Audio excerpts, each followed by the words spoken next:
बातमीपत्राचे प्रायोजक आहे Sai Siddhi Poddar learning school. Quality education wherever we go. Admission सुरू.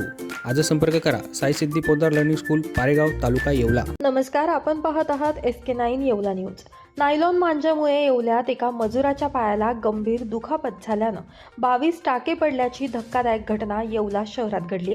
पोलीस प्रशासनानं कार्यवाही करून देखील येवल्यात चोरी छुपे पद्धतीनं नायलॉन मांजाचा सर्रास वापर सुरू असून बेजबाबदार येवलेकरांमुळे सकाळी एका तरुणाच्या चेहऱ्यावर 11 टाके पडले, तर आज सायंकाळच्या सुमारास बस स्टँड परिसरामध्ये एका मजुराच्या पायाला नायलॉन मांजामुळे गंभीर दुखापत झाल्यानं तब्बल 22 टाके पडले.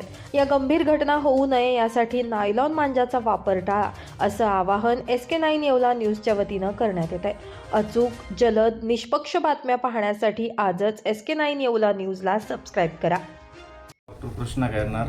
आज बसस्टँड समोर सायंकाळच्या सुमारास नायलॉन मांजामुळे एका पेशंटच्या पायाला 22 ते 23 टाके पडण्यात आले. तर माझं नागरिकांना एवढंच आव्हान आहे की नायलॉन मांजाचा वापर कमी करावा, जेणेकरून आता संक्रांत संपत आली, एक दिवस राहिला तरी एका दिवसासाठी नायलॉन मांजाचा वापर कमी प्रमाणात करावा, एवढीच विनंती. निनाई ॲग्रो बायोटेक प्रायव्हेट लिमिटेडचे प्रोटोमिल नाशिक व अहिल्यानगर जिल्ह्यातील शेतकऱ्यांच्या पसंतीस उतरलेले दर्जेदार जीवाणुयुक्त सेंद्रिय खत, भाजीपाला, कांदा, द्राक्ष, गहू, मका, डाळिंब या पिकांसाठी उपयुक्त सेंद्रिय कर्बाचे सर्वाधिक प्रमाण असलेले प्रोटोमिल, कांदा रोपासाठी वरदान ठरलेले प्रोटोमिल, बुरशीजन्य रोगांपासून संरक्षणासाठी प्रोटोमिल, रासायनिक खतास उत्तम पर्याय म्हणजे प्रोटोमिल.